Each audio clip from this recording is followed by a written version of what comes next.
DYFI നേതാവ് KS. Arunkumar, advocate KS. Arunkumar ചേരുകയാണ്.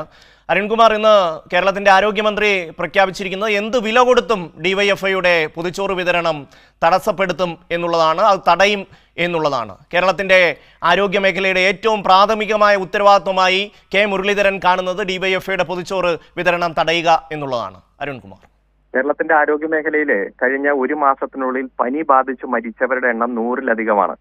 അതേപോലെ തന്നെ ICUവിൽ വെച്ച് ഡോക്ടറെ പാമ്പ് കടിച്ച സാഹചര്യങ്ങൾ ഉൾപ്പെടെ നിരവധി വളരെ ദാരുണമായിട്ടുള്ള സംഭവങ്ങൾ ഓരോ ദിവസവും റിപ്പോർട്ട് ചെയ്തുകൊണ്ടിരിക്കുക. അപ്പൊ ഗൗരവമായ ഇടപെടേണ്ട നിരവധി വിഷയങ്ങളുള്ളപ്പോ അദ്ദേഹം ഊന്നൽ കൊടുക്കുന്നത് ഡിവൈഎഫ്ഐ ആയിരക്കണക്കിന് രോഗികൾക്കും കൂട്ടിരിപ്പുകാർക്കും വിതരണം ചെയ്യുന്ന പൊതിച്ചോറ് എങ്ങനെയെങ്കിലും നിരോധിക്കുന്നതുമായി ബന്ധപ്പെട്ടുകൊണ്ട് തന്നെയാണ്.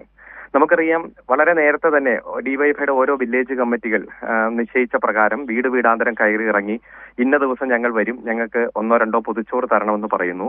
വീട്ടുകാർ അത് വളരെ സന്തോഷത്തോടെ സ്വീകരിക്കുന്നു, വളരെ ആവേശത്തോടെ അത് ഏറ്റെടുക്കുന്നു. അവർക്ക് ചെയ്യാവുന്ന കഴിയുന്ന തരത്തിൽ തന്നെ പൊതിച്ചോറ് കൃത്യമായിട്ട് തന്നെ തയ്യാറാക്കി അതിലെല്ലാ കറികളും ഉൾപ്പെടുത്തി രാവിലെ 11 മണിയാവുമ്പോഴേക്കും അത് പൊതിച്ചോറ് കൃത്യമായി ശേഖരിച്ച് എല്ലാ മെഡിക്കൽ കോളേജുകളിലും എത്തും. മെഡിക്കൽ കോളേജുകളിൽ എത്തുമ്പോൾ അവിടെ 100 കണക്കിന് ആളുകൾ ഒരു 11:30 കൂടി ക്യൂ നിൽക്കുകയും വളരെ സന്തോഷത്തോടെ രോഗികൾക്കും കൂട്ടിരിപ്പുകാർക്കും വേണ്ടിയിട്ടുള്ള പൊതിച്ചോറ് അവർ കയ്യിൽ വാങ്ങും. ചിലപ്പോൾ വൈകുന്നേരം അത്താഴത്തിനുള്ള പൊതിച്ചോറ് കൂടി എക്സ്ട്രാ അവർ വാങ്ങും. കാരണം 2000-3000 പൊതിച്ചോറാണ് ഒരേ സമയത്ത് അവിടെ വിതരണം ചെയ്യുന്നത്. ഇത് വളരെ റെഗുലറായി 2017 മുതൽ തന്നെ കേരളത്തിലെ പ്രധാനപ്പെട്ട മെഡിക്കൽ കോളേജുകളിൽ, എല്ലാ മെഡിക്കൽ കോളേജുകളിലും ജില്ലാ ആശുപത്രികളിലും വിതരണം ചെയ്യുകയാണ്. ഞാൻ ഡിവൈഎഫ്ഐയുടെ എറണാകുളം ജില്ലാ സെക്രട്ടറി ആയിരിക്കുമ്പോഴാണ് കളമശ്ശേരി മെഡിക്കൽ കോളേജിൽ ഇതിന് തുടക്കം കുറിച്ചത്. അതുകൊണ്ട് ആദ്യഘട്ടത്തിൽ തന്നെ ഇത്തരം പ്രവർത്തനങ്ങളിൽ ഏർപ്പെട്ടതിന്റെ വളരെ അഭിമാനം എനിക്കുണ്ട്. ഇത്തരം പദ്ധതികൾ ഏറ്റവും ആവേശത്തോടെ ജനങ്ങൾ ഏറ്റെടുക്കാൻ കാരണം ഈ കേരളത്തിൽ ഒരാൾ പോലും പട്ടിണി കിടക്കരുത്, പ്രത്യേകിച്ച് രോഗികളായി തുടർച്ചയായിട്ട് ചികിത്സയിലുള്ളവരും അവരുടെ കൂടെയുള്ള കൂട്ടിരിപ്പുകാർക്കുമെല്ലാം ഉച്ചഭക്ഷണം ആ സമയത്ത്, അതുപോലെ വൈകുന്നേരത്തെ ഭക്ഷണം എല്ലാം വളരെ ബുദ്ധിമുട്ട് ഉണ്ടാകും, സാമ്പത്തിക പ്രയാസങ്ങൾ ഉണ്ടാകും. അതുപോലെ തന്നെ ഹോസ്പിറ്റലുകളിലെ ക്യാന്റീനുകളിൽ അത്തരം സൗകര്യങ്ങളില്ലാത്ത നിരവധി ഹോസ്പിറ്റലുകളുണ്ട്. അപ്പൊ അത്തരം സാഹചര്യങ്ങളിൽ വളരെ ആവേശത്തോടെയാണ്, അഭിമാനത്തോടെയാണ് ജനങ്ങൾ ഈ ക്യാമ്പയിനെ ഏറ്റുവാങ്ങുന്നത്. പൊതിച്ചോറ് വീട്ടിൽ തന്നെ നിർമ്മിച്ച് കൊടുക്കാൻ കാണിക്കുന്ന ആവേശവും അതുപോലെ തന്നെ ക്യൂ നിന്ന് കൃത്യമായി ഹോസ്പിറ്റലുകളിൽ പൊതിച്ചോറ് ആ സമയത്ത് തന്നെ ഏറ്റുവാങ്ങാൻ കാണിക്കുന്ന ആവേശമെല്ലാം നമ്മുടെ മുന്നിലുണ്ട്. അതുകൊണ്ട് ഇത് ഏതെങ്കിലും രാഷ്ട്രീയ ലക്ഷ്യത്തോടെ ചെയ്യുന്നതല്ല, സാമൂഹ്യ സേവനത്തിന്റെ ഏറ്റവും ഉദാത്ത മാതൃകയാണ്. ഇപ്പോൾ ശ്രീ രമേശ് ചെന്നിത്തല, ഇപ്പോഴത്തെ ആഭ്യന്തരമന്ത്രി തന്നെ, KSUവിന്റെയും യൂത്ത് കോൺഗ്രസിന്റെയും പഠന ക്ലാസ്സിൽ വെച്ച് നിങ്ങൾ ഡിവൈഎഫ്ഐയെ കണ്ടുപഠിക്കണം, എത്ര മാതൃകാപരമായിട്ടാണ് ഡിവൈഎഫ്ഐ ഈ ക്യാമ്പയിൻ ഏറ്റെടുക്കുന്നത്. കേരളത്തിലെ എല്ലാ ഹോസ്പിറ്റലുകളിലും കൃത്യമായി പൊതിച്ചോറ് എത്തിക്കുന്ന ക്യാമ്പയിൻ അത് ആവേശപൂർവ്വം തന്നെയാണ് ജനങ്ങൾ ഏറ്റെടുക്കുന്നതെന്നും അതൊരു മാതൃകാ പദ്ധതിയാണെന്നും അതുകൊണ്ട് KSU യൂത്ത് കോൺഗ്രസും അത്തരം പദ്ധതികളിലാണ് കേന്ദ്രീകരിക്കേണ്ടത് എന്ന് പറഞ്ഞത് നമ്മുടെ മുന്നിലുണ്ട്. അതുകൊണ്ട് ശ്രീ കെ മുരളീധരൻ ആദ്യം പഠിക്കേണ്ടത് എന്താണ് രമേശ് ചെന്നിത്തല അടക്കമുള്ള കോൺഗ്രസിന്റെ നേതാക്കന്മാർ ഇത്തരത്തിലുള്ള ക്യാമ്പയിനുകളുമായി ബന്ധപ്പെട്ടുകൊണ്ട് പറഞ്ഞത് എന്നതിനെ കുറിച്ചിട്ടാണ്. സാമൂഹ്യ പ്രവർത്തനത്തിന്റെ അതുപോലെ തന്നെ ഇത്തരത്തിലുള്ള ഏറ്റവും നല്ല സന്നദ്ധ പ്രവർത്തനത്തിന്റെ ഉത്തമ ഉദാഹരണമായി ഡിവൈഎഫ്ഐ ഏറ്റെടുത്തിരിക്കുന്ന ഈ ക്യാമ്പയിൻ കഴിഞ്ഞ 10ഓളം വർഷമായിട്ട് ജനഹൃദയങ്ങളിൽ തന്നെയാണ്. അതുകൊണ്ട് ആരോഗ്യമന്ത്രി എത്ര നുണ പ്രചരിപ്പിച്ചാലും എത്ര തടയാൻ ശ്രമിച്ചാലും ഈ പദ്ധതി ശക്തമായി മുന്നോട്ട് കൊണ്ടുപോകും. ആ പദ്ധതി ഡിവൈഎഫ്ഐ ആണ് നടത്തുന്നത്, ആ ഉത്തരവാദിത്വം ഡിവൈഎഫ്ഐക്കുണ്ട്. നമുക്കറിയാം, കോവിഡ്, അതുപോലെ പ്രളയം, മറ്റ് ദുരന്ത മുഖങ്ങളിലെല്ലാം ഒരു ദിവസം പോലും പൊതിച്ചോറ് മുടങ്ങുന്ന സാഹചര്യം ഉണ്ടായില്ല. ഓണമായാൽ അത് ഓണസദ്യയായിട്ട് കൊടുക്കും. അതുപോലെ തന്നെ ന്യൂ ഇയറും വിഷുവും അത്തരം ആഘോഷ സമയങ്ങളിൽ അത് കൃത്യമായി കൂടുതൽ വിഭവങ്ങളോടെ ആഘോഷമായിട്ട് തന്നെ മെഡിക്കലും എല്ലാം നടത്തും. അതുപോലെ കൂട്ടിരിപ്പുകാർക്കും എല്ലാം ആശ്വാസമായിട്ടെത്തും. ഡിവൈഎഫ്ഐ എല്ലാവർക്കും കൃത്യമായിട്ട് ബ്ലഡ് ഡൊണേഷൻ നടത്തുന്നത് പോലെ കൃത്യമായി ബ്ലഡ് ഡൊണേഷനുമായി ബന്ധപ്പെട്ടുകൊണ്ട് പട്ടിക തയ്യാറാക്കി വെച്ചുകൊണ്ട് ഏത് സമയത്തും അർദ്ധരാത്രി അടക്കം ബ്ലഡ് ഉറപ്പുവരുത്തുന്നത് പോലെ നിരവധി സന്നദ്ധ പ്രവർത്തനങ്ങൾക്കൊപ്പമാണ് ഈ ക്യാമ്പയിൻ ഏറ്റെടുത്തിരിക്കുന്നത്. അതുകൊണ്ട് ആരോഗ്യമന്ത്രി വെറുതെ മനപ്പായസം ഉണ്ണണ്ട, അനാവശ്യമായിട്ട് ഇത്തരം ക്യാമ്പയിനുകളെ തകർക്കാൻ നോക്കിയാൽ ജനം തന്നെ രംഗത്തിറങ്ങി അതിനെ പ്രതിരോധിക്കുന്ന കാഴ്ച കേരളത്തിൽ നമുക്ക് കാണേണ്ടി വരും. ശ്രീ അരുൺകുമാർ, ഇതിലൊരു വലിയ കാഴ്ചപ്പാടിന്റെ ഒരു പ്രശ്നം കൂടിയില്ലേ? ഒന്ന് ആലോചിക്കൂ, ഇത്രയും മനുഷ്യർ, ഡിവൈഎഫ്ഐയുടെ പ്രവർത്തകർ 11:30-ക്കോ 12 മണിക്കോ ലോറികളിൽ ഈ പൊതിച്ചോറുമായി എത്തുമ്പോൾ അത് വാങ്ങാനായി കാത്തു നിൽക്കുന്ന ഒരു കാഴ്ച.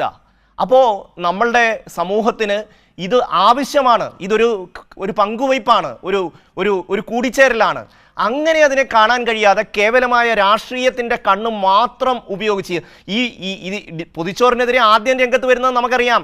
രാഹുൽ മാങ്കൂട്ടം എന്ന് പറയുന്ന യൂത്ത് കോൺഗ്രസിൻ്റെ അധ്യക്ഷനായിരുന്ന വ്യക്തിയാണ്.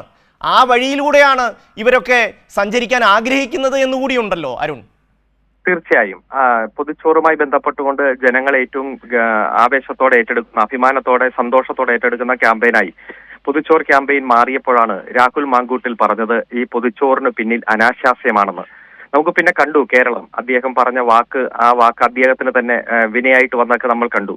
അവസാനം അനാശാസ്യത്തിന്റെ പേരിൽ അദ്ദേഹത്തിന്റെ പാർട്ടിയിൽ നിന്ന് പുറത്താക്കിയ പത്രവാർത്തകൾ അച്ചടിച്ചു വന്ന പത്രത്താളുകൾ ഉപയോഗിച്ചുകൊണ്ട് തന്നെ പൊതിച്ചോറുകൾ പൊതിഞ്ഞ് കേരളത്തിന്റെ എല്ലാ മെഡിക്കൽ കോളേജുകളിലും ഡിവൈഎഫ്ഐ വിതരണം ചെയ്തപ്പോ അതൊരു പ്രതികാരമായിരുന്നില്ല, മറിച്ച് കാലഘട്ടം കരുതി വെച്ചൊരു പ്രതികാരമായിരുന്നു. കാരണം ഇത്രയും മഹത്തായ ഒരു ക്യാമ്പയിനെ തകർക്കാൻ ഒരു വസ്തുതയുമില്ലാതെ കള്ളമായി ഇത്തരത്തിൽ ആരോപണം ഉന്നയിക്കുന്നു, അതിനുവേണ്ടി ഏറ്റവും മോശപ്പെട്ട വാക്കുകൾ ഉപയോഗിക്കുന്ന സാഹചര്യം നമ്മൾ കണ്ടു. അപ്പൊ ഇതിൽ ചില പൊതിച്ചോറ് കിട്ടുമ്പോൾ അതിൽ കറി കുറവായിരിക്കും. അപ്പോൾ അതിലൊരു കത്തൊക്കെ നമ്മൾ കണ്ടല്ലോ, ഞങ്ങളെ കൊണ്ട് ഇത്രയും സാധിച്ചുള്ളൂ, കാരണം ഇത്രയും കറികളെ വയ്ക്കാൻ കഴിഞ്ഞുള്ളൂ, അതുകൊണ്ട് ഇതൊരു കുറവായിട്ട് നിങ്ങൾ കാണരുത്, ക്ഷമിക്കണം എന്നൊക്കെ പറഞ്ഞ് കത്ത്. ചിലപ്പോൾ അതിൻ്റെ ഒപ്പം പൈസ പൊതിഞ്ഞു വെക്കും. കാരണം വീട്ടിലെ സാഹചര്യങ്ങൾ പ്രകാരം ഇത്രയേ പറ്റുള്ളൂ, അതുകൊണ്ട് നിങ്ങൾ പുറത്തുനിന്ന് ഒരു ചെറിയ മറ്റെന്തെങ്കിലും കറി, മീൻകറി വല്ലതും വാങ്ങിച്ച് ഇതോടൊപ്പം വയ്ക്കണം എന്ന് പറഞ്ഞ് ചിലപ്പോൾ അതുമായി ബന്ധപ്പെട്ടുകൊണ്ട് കൊച്ചു കുട്ടികളടക്കം ഈ ക്യാമ്പയിന്റെ മഹത്വം കൃത്യമായി എഴുതിക്കൊണ്ടും അതിന് പിന്നിലുള്ള അധ്വാനവും കൂട്ടായ്മയും സ്നേഹവും കൃത്യമായിട്ട് എഴുതിക്കൊണ്ടുള്ള കത്തുകൾ വച്ചിരിക്കുന്നത് നമ്മൾ വായിച്ചു. അങ്ങനെ എത്രയോ അനുഭവങ്ങളാണ് ഈ ക്യാമ്പയിന്റെ ഭാഗമായിട്ടുള്ളത്. ഇത് കൃത്യമായിട്ടുള്ള ഒരു സാമൂഹ്യ പ്രവർത്തനം തന്നെയാണ്, പൊതുപ്രവർത്തനം തന്നെയാണ്. ഏറ്റവും സാധാരണക്കാരെ ഹൃദയത്തോട് ചേർത്ത് സംരക്ഷിക്കുന്ന നിലപാട് തന്നെയാണ് ഡിവൈഎഫ്ഐ മുന്നോട്ട് വെച്ചത്. ഇപ്പോൾ ഒരു ജാതിയോ മതമോ മറ്റു ഭാഷ വേഷവിധാനം ഒന്നുമില്ലാതെ, മറ്റു വ്യത്യാസങ്ങളൊന്നുമില്ലാതെയാണല്ലോ ക്യൂ നിന്ന് കൃത്യമായിട്ട് ഈ പൊതിച്ചോറ് കൈപ്പറ്റുന്നത്. ആ പൊതി കയ്യിലേക്ക് വാങ്ങിക്കുമ്പോൾ അവരുടെ വിശപ്പിന് എന്ത് രാഷ്ട്രീയം, എന്ത് ഭേദ ചിന്ത? വയറ് വിശക്കുന്ന സമയത്ത് കിട്ടുന്ന ആ ഒരു ഭക്ഷണത്തിന്റെ മൂല്യം അത് ഒരുപക്ഷെ കെ മുരളീധരൻ അനുഭവിച്ചിട്ടുണ്ടാവില്ല. അതായിരിക്കാം അദ്ദേഹത്തിന്റെ ഒരു പ്രധാനപ്പെട്ട കാഴ്ചപ്പാടിന്റെ പ്രശ്നം. ഒരു ഭക്ഷണം ചിലപ്പോൾ ജീവിതത്തിൽ അദ്ദേഹം കഴിച്ചിട്ടുണ്ടാവില്ല. കാരണം അദ്ദേഹത്തിന്റെ ജീവിത സാഹചര്യം മറ്റു കാര്യങ്ങളൊക്കെ നമുക്കറിയാമല്ലോ.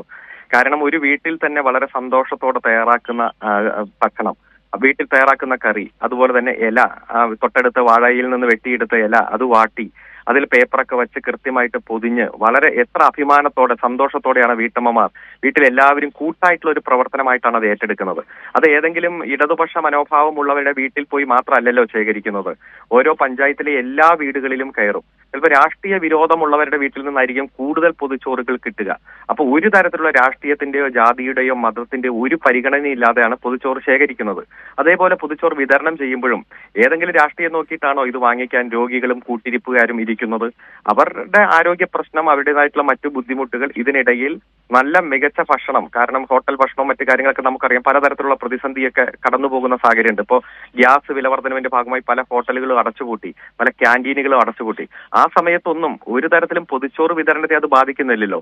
വീട്ടിൽ ഹൃദയത്തിൽ ചാലിച്ചുകൊണ്ട് വളരെ സ്നേഹത്തോടെ തയ്യാറാക്കിയ പൊതിച്ചോറ് കൃത്യമായി രാവിലെ തയ്യാറാക്കി അത് കളക്ട് ചെയ്ത് 11:30 ആകുമ്പോഴേക്കും മെഡിക്കൽ കോളേജുകളിൽ എത്തുകയാണ്. അതുകൊണ്ട് ഈ ക്യാമ്പയിനെ തകർക്കാൻ രാഷ്ട്രീയ ലക്ഷ്യത്തോടെ കെ മുരളീധരൻ ശ്രമിച്ചാൽ കെ മുരളീധരന് അതിശക്തമായിട്ടുള്ള പ്രതിഷേധം നേരിടേണ്ടി വരും. അത് ജനങ്ങൾ തന്നെ, പ്രത്യേകിച്ച് ഈ രോഗിയും കൂട്ടിരിപ്പുകാരും അടക്കമുള്ള വലിയ സമൂഹം നമ്മുടെ നാട്ടിലുണ്ട്, അവർ തന്നെ ഇറങ്ങി ഇതിനെ പ്രതിരോധിക്കും. കാരണം ഇതിനു മുമ്പും പല കാര്യങ്ങൾ പറഞ്ഞിട്ട് അദ്ദേഹത്തിന് തിരിച്ചടിയായിട്ട് വന്ന് നമ്മുടെ മുന്നിലുണ്ട്. അപ്പൊ അദ്ദേഹം തന്നെയാണോ മാധ്യമങ്ങളോട് പറഞ്ഞത്, പ്രതിപക്ഷത്തിരിക്കുമ്പോൾ ഞാൻ പറഞ്ഞ കാര്യങ്ങളൊന്നും ഇപ്പൊ തിരിച്ചു ചോദിക്കരുത്, എരണം കെട്ടവൻ കേരളം ഭരിച്ചപ്പോഴാണ് നിപ വന്നേ, കെ കരുണാകരൻ ഭരിച്ചപ്പോ വവ്വാൽ ഉണ്ടായിരുന്നില്ലേ എന്നൊക്കെ ചോദിച്ചിട്ട് അദ്ദേഹത്തിന് അനുഭവിക്കേണ്ടി വന്ന സാഹചര്യമുണ്ട്. അപ്പൊ അതുകൊണ്ട് ഇച്ചിരി ആക്ഷേപഹാസ്യവും വാക്സാമർത്ഥ്യമൊക്കെ ഉണ്ടെങ്കിൽ അത് കൈവശം വെച്ചാൽ മതി.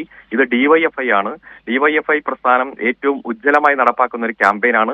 ജനങ്ങളെ വിശ്വാസത്തിലെടുത്ത് ജനങ്ങൾ ഏറ്റെടുത്ത ക്യാമ്പയിനാണ്.